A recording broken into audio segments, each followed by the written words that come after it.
नमस्कार and welcome. स्वागत है आप सभी का एक बार फिर से ओम श्री पाठशाला के इस यूट्यूब प्लेटफॉर्म पर।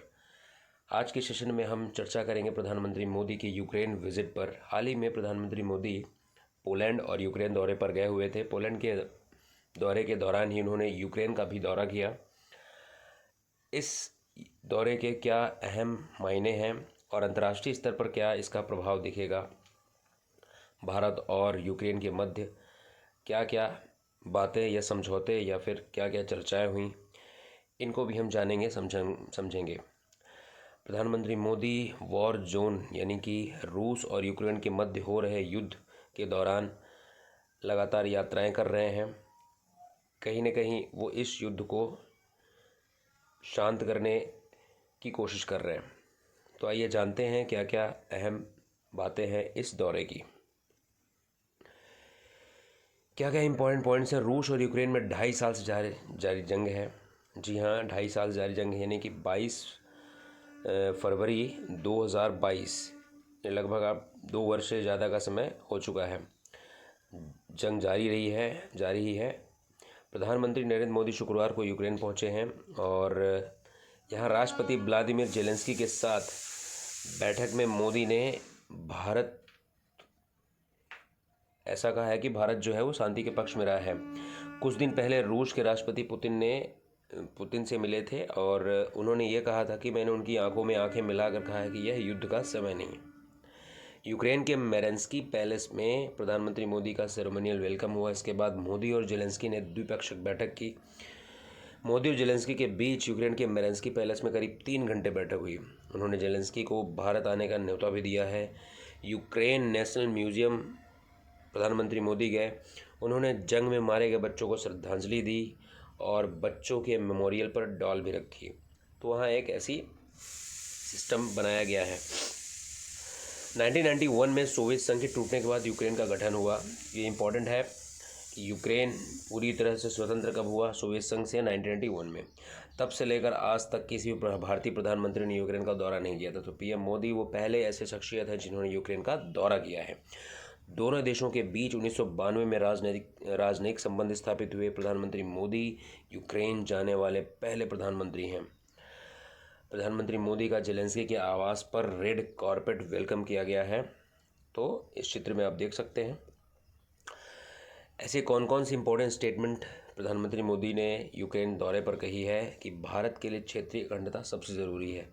यदि भारत किसी दूसरे राष्ट्र से अलग नहीं है, वो वसुधैव कुटुंबकम की प्रणाली को फॉलो करते हुए पूरे विश्व को ये संदेश देना चाहता है कि वो क्षेत्रीय रूप से सबसे जुड़ा हुआ है।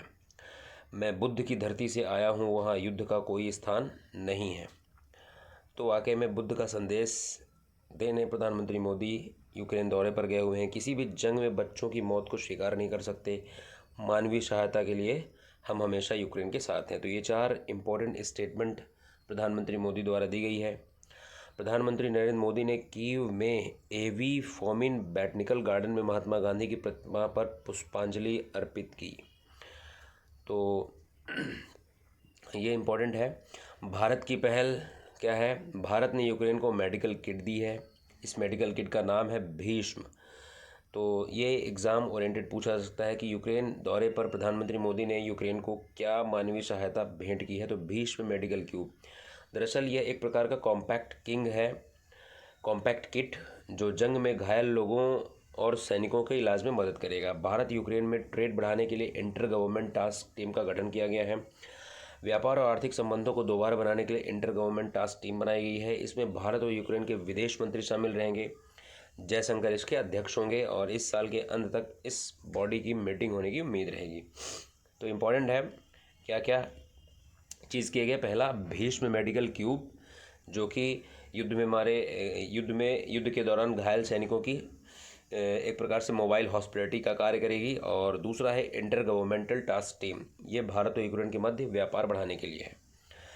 तो भारत ने कब कब यूक्रेन के खिलाफ रूस का साथ दिया है, थोड़ा सा इस बारे में भी चर्चा करेंगे। क्योंकि कहीं ना कहीं इसके पूर्व जब मोदी व्लादिमीर पुतिन से मिलने राष्ट्रपति रूस गए हुए थे, उस दौरान व्लादिमीर जेलेंस्की यानी कि यूक्रेन के राष्ट्रपति ने उनकी इस मीटिंग का खंडन किया था और काफ़ी नाराज़गी जाहिर की थी। भारत ने 2023 में अपने यहाँ हुए G20 सम्मेलन में पश्चिमी देशों के दबाव के बावजूद यूक्रेन को नहीं बुलाया था। तो ये भी एक अहम मुद्दा है, ताकि कहीं ना कहीं यूक्रेन इससे खफा रहा है। 2022 में UNSC यानी यूनाइटेड नेशन सिक्योरिटी काउंसिल में यूक्रेनी इलाकों पर रूसी कब्जे और जनमत संग्रह के खिलाफ निंदा प्रस्ताव पेश हुआ, लेकिन भारत ने इस प्रस्ताव पर वोटिंग से दूरी बनाई। जुलाई 2024 में UNGA United nation general assembly में यूक्रेन के खिलाफ रूसी हमले को रोकने के लिए वोटिंग हुई और भारत इससे भी दूर रहा। भारत ने किसी के पक्ष में वोटिंग नहीं की थी। रूस यूक्रेन जंग की शुरुआत के बाद पश्चिमी देशों ने रूसी तेल पर प्रतिबंध लगाए, लेकिन भारत ने प्रतिबंधों के बावजूद रूस से तेल खरीदना चालू रखा और उसे बढ़ाया भी। दोनों देशों के बीच वित्तीय वर्ष 2021-22 में $60 अरब का व्यापार हुआ, जिसे 2030 तक $100 बिलियन का पहुंचाने का लक्ष्य है।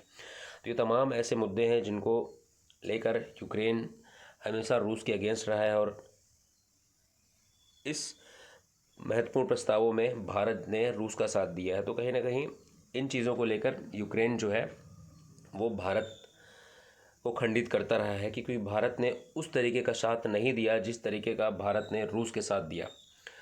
तो रूस यूक्रेन जंग पर भारत का रुख क्या रहेगा? भारत ने जंग पर तटस्थ रुख अपनाया है, यानी वो किसी के फेवर में नहीं है, किसी के पक्ष का समर्थन नहीं किया है। भारत ने रूस यूक्रेन से के मामले में शांतिपूर्ण समाधान अपील की है कि युद्ध को समाप्त कर आपस में समझौता कर लिया जाए। जंग पर पीएम मोदी का बयान क्या रहा?